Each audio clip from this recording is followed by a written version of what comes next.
Shalom, all praise to Yahweh, Ba'Hashem, Yahweh Shai, double honors to the elders of GMS, okay, and much love to you brothers out here doing the work with all faith and honesty. And I don't want to, everybody's been watching this story, and it's it's a blessing, to see this type of stuff go on. The Most High's putting in work, okay?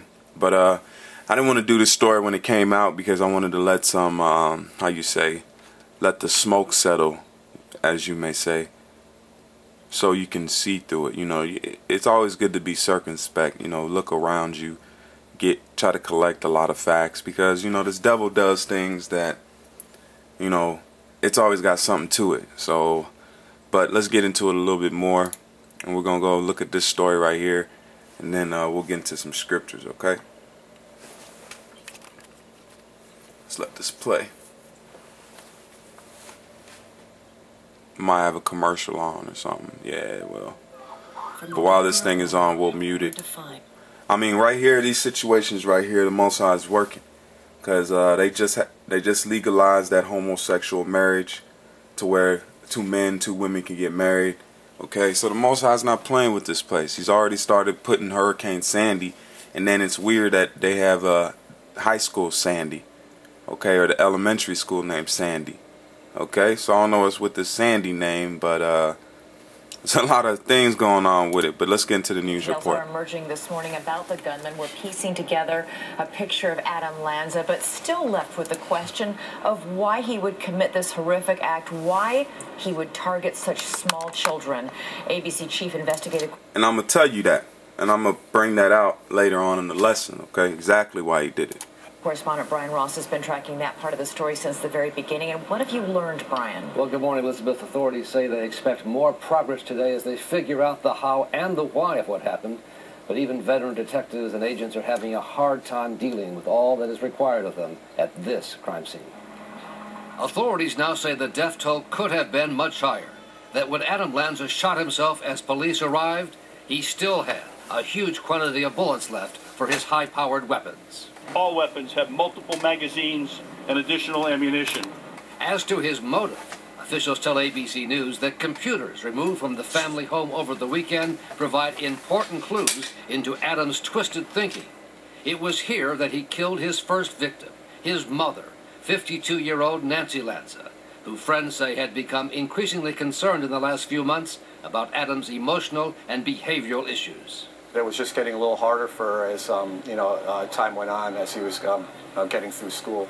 Adam's parents were divorced 3 years ago, and his mother was left to deal with him alone, according to her friends. We know we had a problem, but she took care of it the best she could. Since elementary school at Sandy Hook, until his mother homeschooled him in the 10th grade, Adam was known by classmates as odd.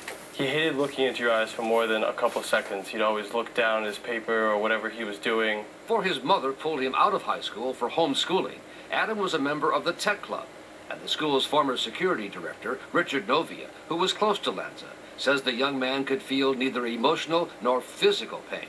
If he had cut himself or hurt himself, he would not know it or feel it. That's these devils, man. Lanza had several disorders. And I'm gonna tell you why he was created like that, man. The Most High created this devil like that. Okay? He put a certain type of feeling in him. This is a different type of clay right here, okay? And I'm gonna bring that out here shortly.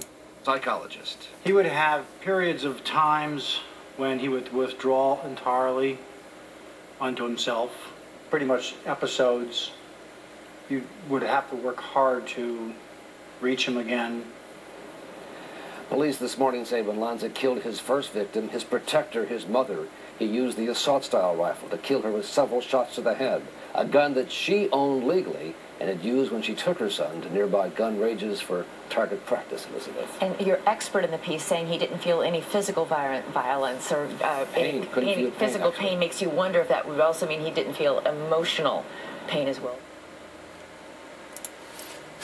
Of course, he's created for that, okay? And I'm gonna post this story for you guys so you can go back and look at it and read it, because there's so much information that has to be brought out.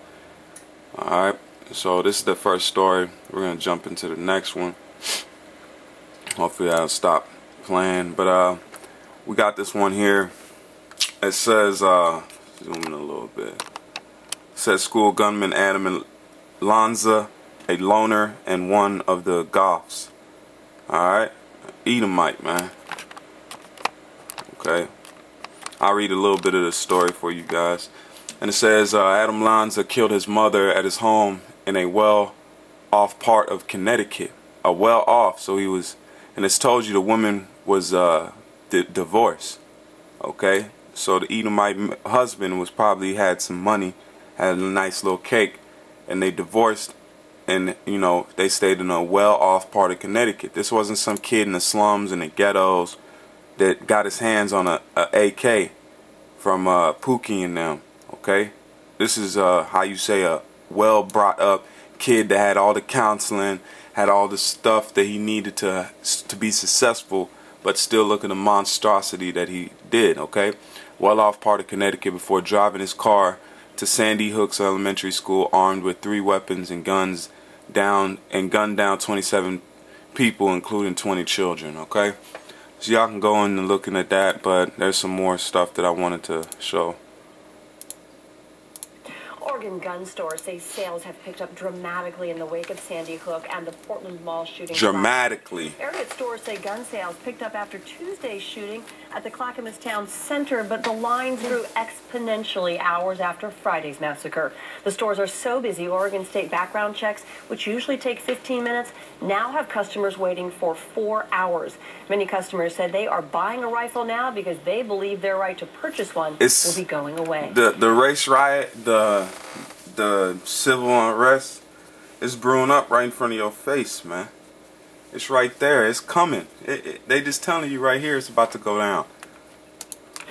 I believe it's going to be coming to an end within the next year. The guns we're seeing in our communities have nothing to do with hunting. They have to do with killing people. And we have to get real about that. Now, multiple gun control bills have been introduced in recent years, but not a single one has advanced to a floor vote. Some lawmakers are raising new questions about gun control in the wake of the shootings in Connecticut. Today, Senators Joe Lieberman and Dick Durbin called for a national commission to examine mass shootings in the U.S. and what has caused the spike in violence. We need to sit down and have a quiet, calm reflection on the Second Amendment. Are there guns that really shouldn't be sold across America? What's the role of violence in our entertainment culture today? Crackers gonna go crazy, man. Kid like this. Also, California Senator Dianne Feinstein is also renewing her push for a ban on military-style assault weapons. She plans to reintroduce that bill next month. Well, that's that GMSNEWS. You guys can check that out. And then I got this article. It says gun sales are Americans waking up. It says with a never-ending barrage of anti-gun rhetoric coming out of Washington, D.C., Americans are fighting back with their wallets. A day after President Obama won his re-election, stocks from firearm manufacturers Smith & Wesson and Ruger shot through the roof. And now Smith & Wesson is reporting that they had a 48% increase in firearm sales and a quarterly profit of $21.2 million. Okay, it's coming to a point, man. And then I'm gonna skip down here to our people waking up. It says whether it is a re-election of President Obama that causing the spike in sales, or the fear of an economic collapse caused by the government insatiable appetite for debt, I think people are finally waking up to the fact that our Second Amendment is one of the most precious rights we hold. It's the one right that not only seek to protect our liberty, but also guarantee us the right to protect ourselves from the criminals who wish to do us harm. As Washington politically scurry to figure out ways to restrict our rights to bear arms, Americans are making it known they will not go along this time. With huge increase in number of people buying firearms, it becomes harder and harder for these politicians to pass laws that would make them illegal. Okay, so that's that. I mean, that's pretty much it on that, and we're gonna get into the scriptures and let the Bible speak and let some insight on this. All right, so I'll see you in a minute. And right now, most people may be saying, "Oh, this is a tragedy. It's